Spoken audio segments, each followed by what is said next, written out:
Hi people! So for today's video, we're gonna unbox the new laptop that I bought in Laptop Factory. Let's go!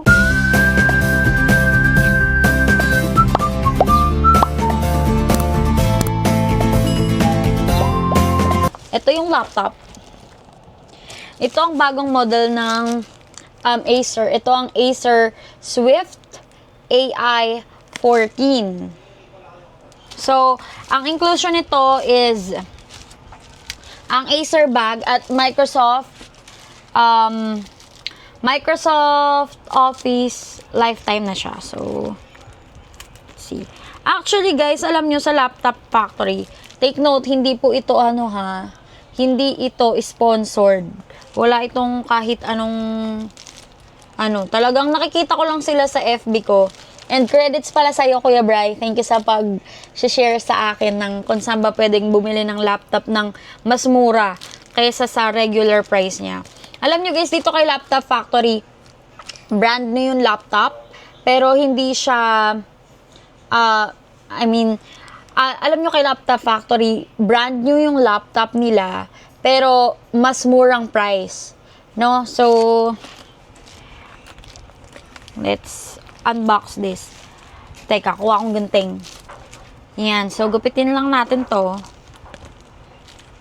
Kasi di ko mabuksan eh. Kaya, kailangan natin ng tulong ng gunting.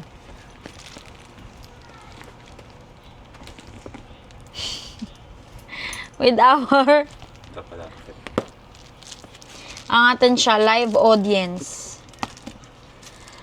Maliban na kapag nakangiti ako, hinahanap ko ang sayo. Kala ko ibibigay ka. So, mamaya na natin buksan yan. So, while nagre-review tayo dito habang may live audience, ito siya. Ayan ang ating Acer! I-unbox na natin. I-unbox na natin.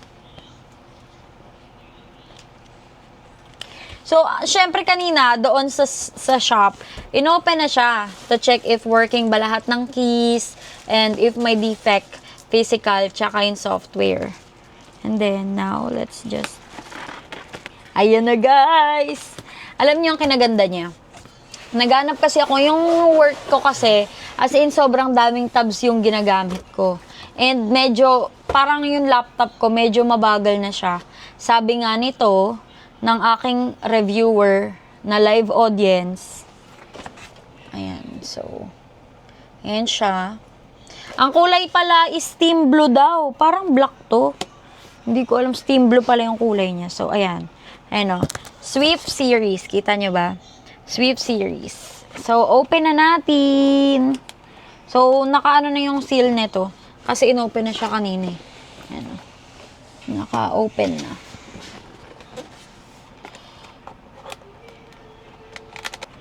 Ito na!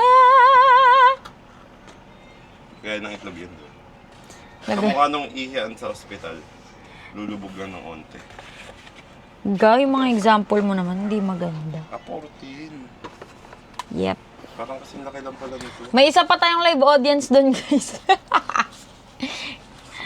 So, eto siya. Meron na tayo, ayan. Ang kinaganda, guys, dito hindi ko alam kung sa Laptop Factory lang. Pero si Acer, meron siyang voucher na 6,000 pesos. So, after nyong maka-purchase doon, bibigyan nila kayo ng, i-guide nila kayo. So, kapag bumili kayo doon, guys, i-guide nila kayo. May fill upan kayo na form sa, Google Forms. And then, gagamitin nila yun for receipt purposes. Tapos, ide-demo sa inyo nung isang nagde-demo sa kanila para i-check lahat ng keys and if may damage ba. Tsaka yung next naman nilang ituturo is paano nyo i-activate yung Microsoft Office pag uwi ninyo. Kasi hindi nila, pwede naman siguro kung i-request ninyo, pero hindi sila doon. Ang chine-check lang nila yung keys. Kasi medyo mabagal yung wifi nila ron. Tinry namin kanina. And then, pagka, tuturo nila kung paano nyo yung ngayon i-log in. After nun, tuturuan nila kayo yun sa warranty. I-register nyo siya. Then, sabi nila, within 5 days, need ma-verify ni Acer yung registration, yung device ninyo. Para okay na siya for warranty. Meron na rin siyang 7 days replacement. If found na may defect na hindi at fault ni user, which is ako. And then, ayun lang. After nun, yung about sa voucher, yun yung binibigay ni Acer after ma-verify yung unit ninyo as registered. So, sabi pwedeng within 10 days, pero ang sabi, parang pinaka-late na is within 15 days, banking days. So, hindi included ang Saturday at Sunday.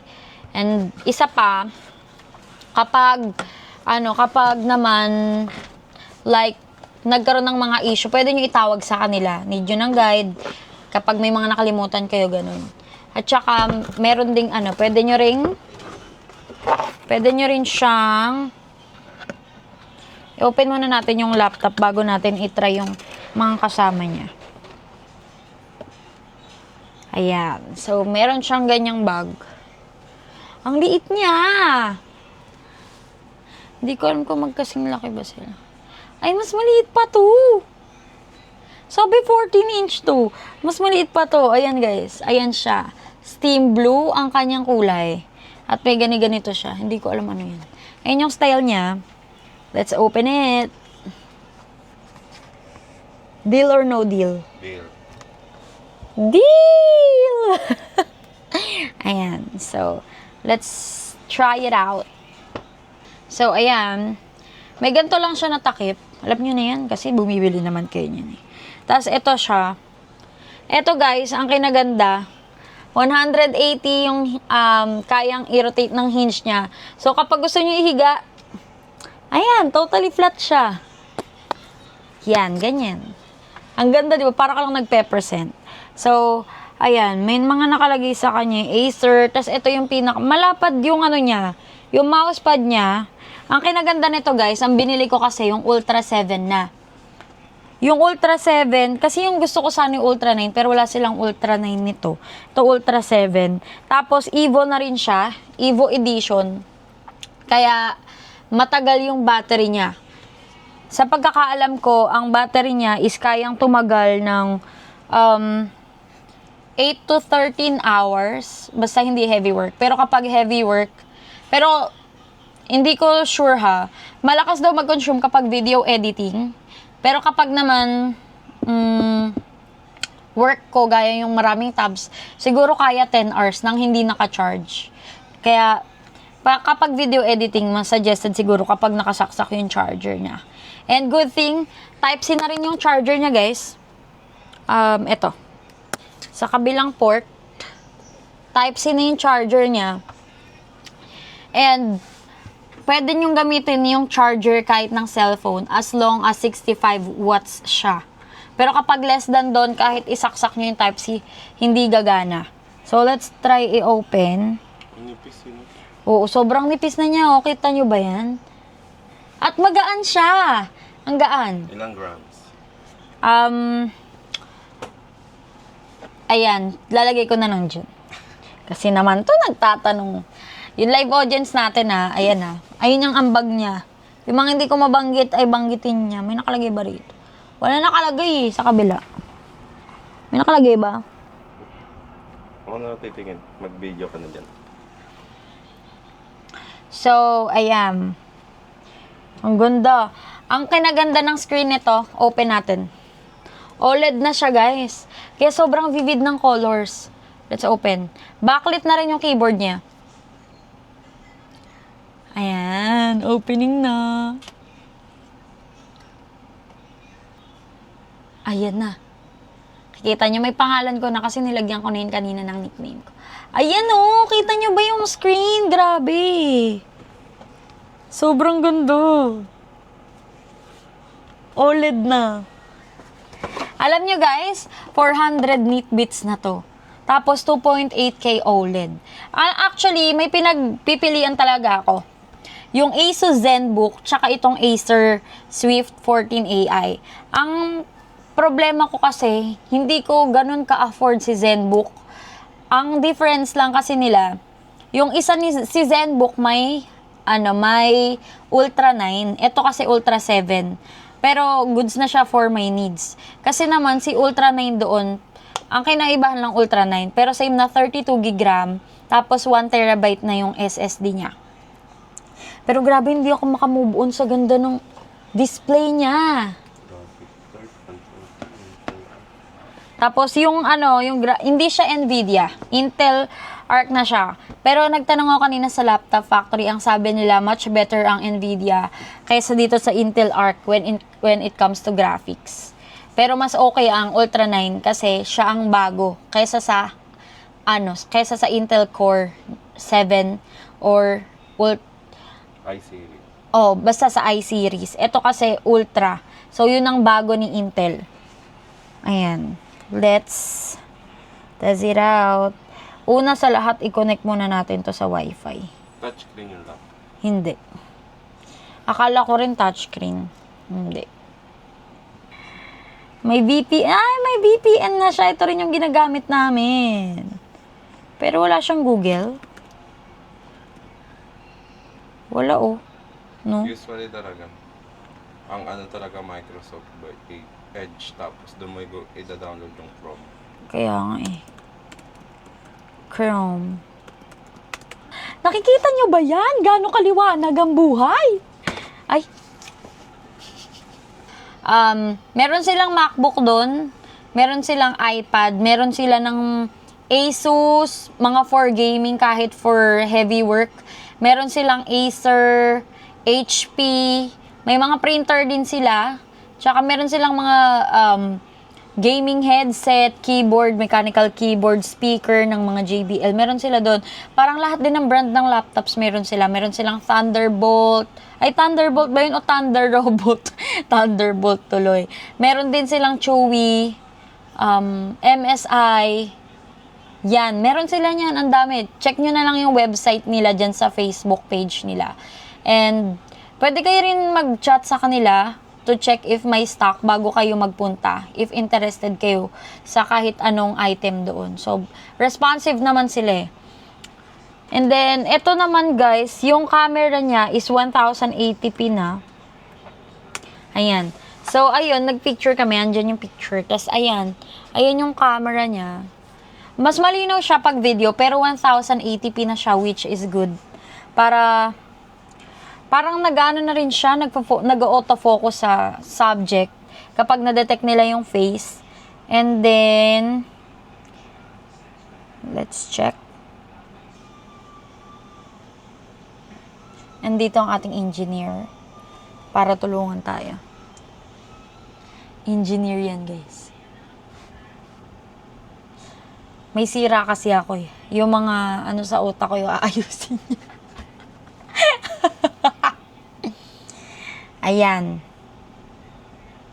Ang lang dito guys, habang nagda-download siya. Itong paligid niya is aluminum metal, sabi ni Kuya James. Tapos, ang plastic is itong bezel. Bezel ba tawag dyan? If I'm not mistaken, bezel, ayan. And then ito rin, plastic. Tapos, yung camera, meron siyang parang option na i-open mo at saka tatakpan. Yan, ganun lang. Ganito siya pagtatakpan yan. Speaker. Try natin speaker.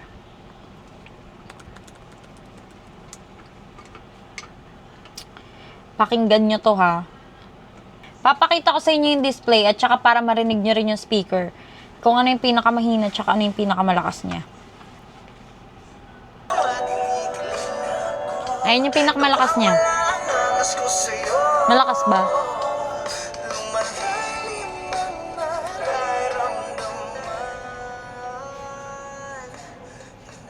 Ito ang 30 niya. Kapag over 100. Ang meron na dito guys, meron siyang dalawang USB port, isang HDMI, dalawang Type-C at isang jack port. So, ayun lang ang meron siya sa port. Tapos, backlit na rin yung keyboard niya. Meron lang siyang 1, 2. Dalawa lang.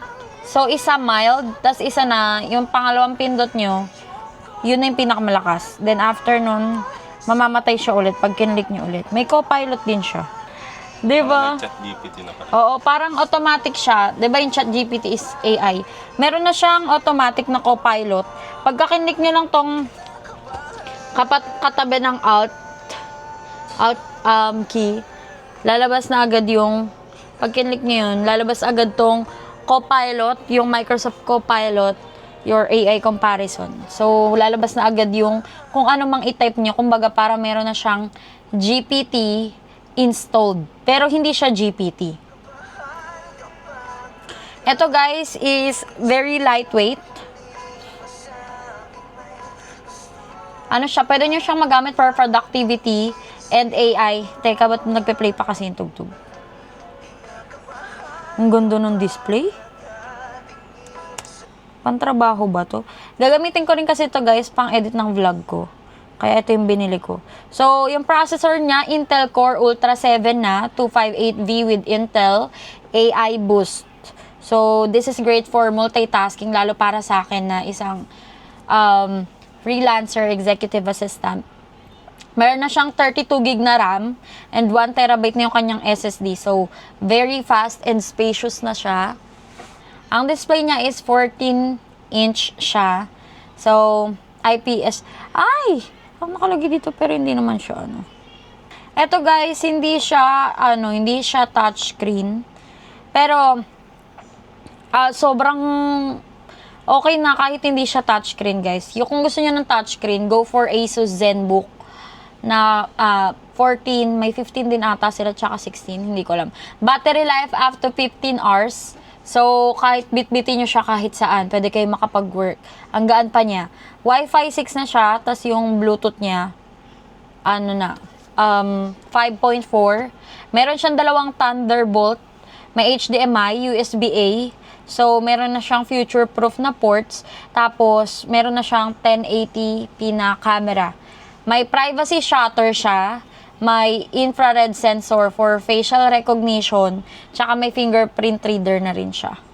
So, kung gusto niyo yung manipis, may AI ready na, hindi niyo na need ng internet, tsaka gusto niyo ng long battery life, solid performance, modern connectivity, goods tong Swift 14 AI Ultra 7 para sa inyo. So, wag lang kayo mag-expect ng dazzling visuals or powerhouse na ano na yung sinasabi ko.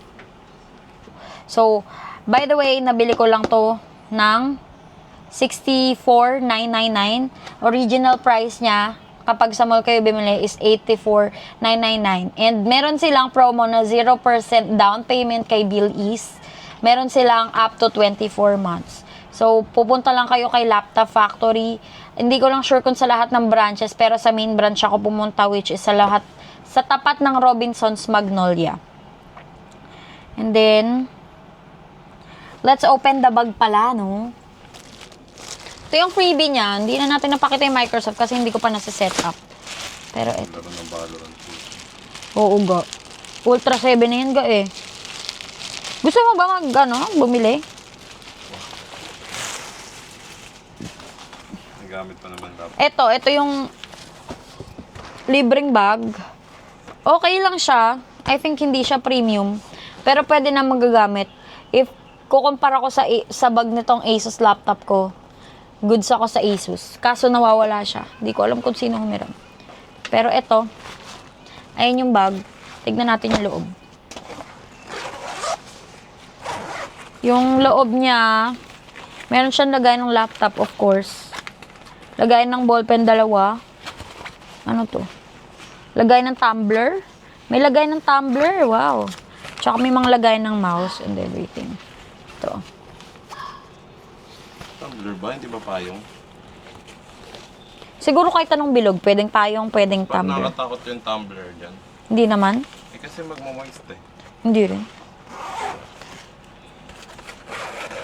And then, sa harap, meron siyang isang pocket. Mga easy kuha. So, ayan. Ayun lang naman yung free niya. Kaya wala siyang ganong freebie. Si Laptop Factory, meron siyang mga freebie sa isang device na regular price nila, pero mas mababa pa rin kaysa sa SRP. So, meron sila minsan libreng mini pad, merong libreng printer, minsan may libreng phone, or merong voucher. So, pero almost lahat ng laptop nila may libreng MS Office. Yung iba, wala. Pero iba yung freebie. Ganun. So, check nyo na lang sa kanilang website kung may gusto kayong bilhin na laptop. And, eto guys, ang kasama pa niya, syempre, hindi mawawala, yung charger niya. Kaya lang yung charger nila, Type-C na to, pero, hindi siya yung usual na, ganito naman yung mga dati pa eh. Pero mas maliit to. Pero yung sa akin kasi, parang wala na siyang ganitong malaki. Ang pinakamalaki na is yung pinaka-isasaksak mo. Ayun. Kaya, ayun lang naman yung pinagkaiba nila. Pero maliit na to. So, very handy na. Pero yung ganito nila, kailangan meron ka pa ring adapter. Kung yung saksakan nyo is hindi siya applicable dito. Pero Type-C na siya. Ayun, Type-C. Pwede naman daw yung phone na yung charger ng phone as long as minimum is 65 watts. And nag-enjoy na siya, baka mag-Valorant na siya dyan. So, yun lang guys. Kapag may gusto kayo, comment down below. Thank you for watching. Bye!